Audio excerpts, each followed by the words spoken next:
បងដែលគេស្អប់ខ្ពើមរាល់ថ្ងៃនៅរាយប៉ាយពីពេញដីមិនខ្ចីខ្ពើមយកដៃ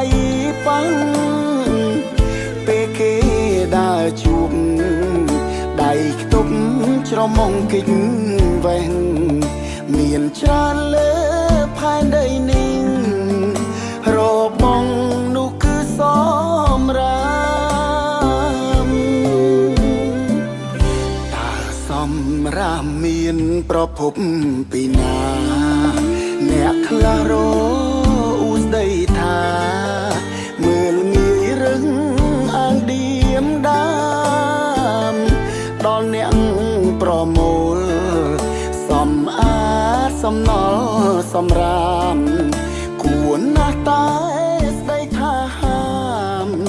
អ្នកចោលសំរាមទើបត្រូវគ្មានអ្នកណាចូលចិត្តសំរាមនោះទេយើងត្រូវជួយថែសម្អាតបរិស្ថានអីលើកែប្រែទម្លាប់ទុកសំរាមឲ្យត្រឹមត្រូវរឿងនេះអាចជោគជ័យទៅផ្ដើមចេញពីយើងគ្រប់គ្នា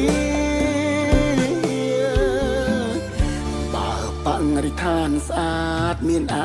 នាម័យជីវិតយើងក៏ប្រភ័យរស់នៅសុខក្តុំរមនាប្រទេសយើងស្អាតទាំងទាញទេសចរហូហៀដូច្នេះយើ